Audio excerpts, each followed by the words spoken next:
Capitaine, c'est pas juste. Il avait plus de chocolat que moi. N'importe quoi, j'ai eu 8 morceaux, moi. Moi j'en ai eu que 2. Ouais, mais ils étaient vachement grands tes morceaux, eh. Bah ouais, mais j'en Moi ai eu j'en que ai 2. eu 12, mais ils étaient minuscules, hein. Bah t'en as eu 12, moi j'en ai eu que 8, hein, donc arrête de te plaindre. Bon, attendez, on va voir qui est-ce qu'on a eu de plus. On a tous eu la même tablette de chocolat au départ. 8 carrés.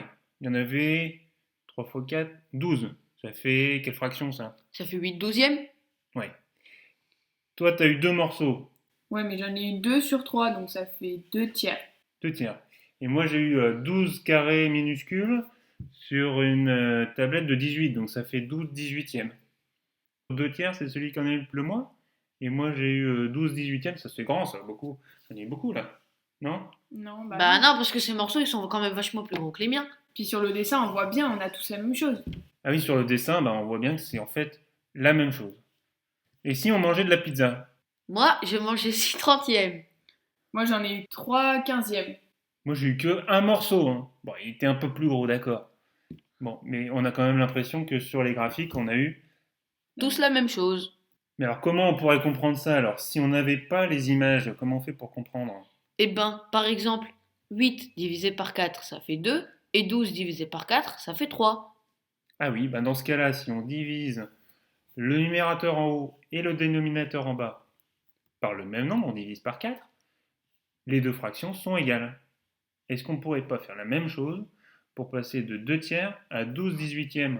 Si, parce que 2 fois 6, ça fait 12, et 3 fois 6, ça fait 18. Ah oui, cette fois-ci, on ne divise pas, on multiplie le numérateur et le dénominateur, en haut et en bas, par le même nombre, 6. Donc c'est égal. Ah ouais. Et pour les pizzas alors, pour passer de 6 trentièmes à 3 quinzièmes, 6 divisé par 2, ça fait 3, et 30 divisé par 2, ça fait 15. donc c'est égal, on a divisé par le même nombre. Et 3 divisé par 3, ça fait 1, et 15 divisé par 3, ça fait 5. Et voilà. Bon ben, on a aussi trouvé des fractions avec les plus petits numérateurs et dénominateurs. Par exemple, là, on est passé de 6 trentièmes à 3 quinzièmes et 1 cinquième. Le plus petit numérateur et dénominateur, c'est 1 cinquième. C'est ce qu'on appelle une fraction simplifiée ou une fraction irréductible. On ne peut plus la réduire. Donc ces deux fractions, c'est ce qu'on appelle les fractions irréductibles. Donc toutes ces transformations, elles peuvent permettre soit de dire que les fractions sont égales, par exemple, ou pas, soit de trouver la fraction la plus simple possible. Enfin, c'est bien beau tout ça, capitaine, mais moi j'ai encore faim, hein. Bon, si je te donne du trésor, tu vas pouvoir manger vachement plus. Ouais, tout T'as eu dépend combien? combien. Parce que, regardez, j'ai eu que un quart du trésor, moi, hein.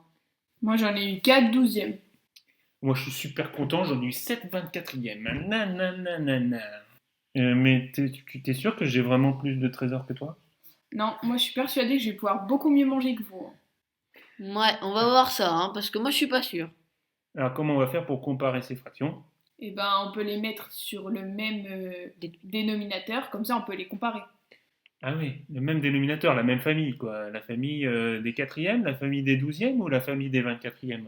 Bah, des 24e, parce que multiplier, c'est plus facile. Donc, on va essayer de tout mettre en 24e dans la famille des 24e.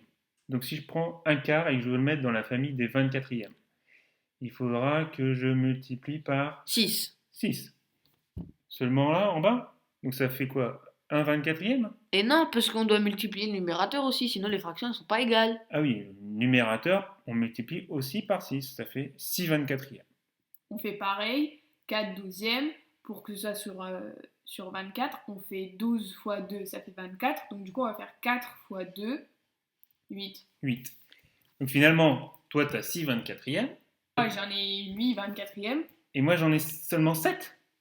Donc, ça fait 6 24e, 8 24e, 7 24e. Mais attends, mais j'en ai moins que toi. bah oui, je vous avais dit que je mangerais mieux que vous. Ah, l'arnaque! À chaque fois, je me fais avoir. C'est tout le temps moi qui mange moins. Donc, 6 24e est inférieur à 7 24e et inférieur à 8 24e. C'est beaucoup plus facile de comparer les fractions quand elles sont de la même famille, c'est-à-dire avec le même dénominateur. Donc, on va utiliser soit la règle en multipliant le numérateur petit n et le dénominateur petit d par le même nombre petit a, soit on va diviser de la même façon le numérateur et le dénominateur par le même nombre, en haut et en bas. Et donc ça nous donne la propriété. Deux fractions sont égales si on passe de l'une à l'autre en multipliant ou bien en divisant le numérateur et le dénominateur par un même nombre différent de 0. Cette propriété est utilisée pour comparer des fractions en les mettant au même dénominateur, ou bien pour simplifier des fractions quand on divise et qu'on trouve la fraction la plus simple, fraction irréductible, et même encore pour d'autres choses qu'on verra plus tard. Alors attention, pour bien faire ces opérations, il faut connaître les tables de multiplication et les critères de divisibilité qu'on a déjà vus, et que vous pouvez revoir dans les autres vidéos. Il reste à faire les exercices de ceinture. Exercice 1, donc là c'est utiliser la méthode qu'on vient de voir pour transformer les fractions et on vous donne des indices. Deuxième exercice, il n'y a plus d'indices, il faut trouver toutes les fractions qui sont égales en faisant des transformations. Et exercice 3, un petit problème d'utilisation de cette propriété. Donc, je vous avais dit, c'est moi qui avais la plus grosse partie du trésor. Mais de toute façon, on m'écoute jamais. Oh, ça va.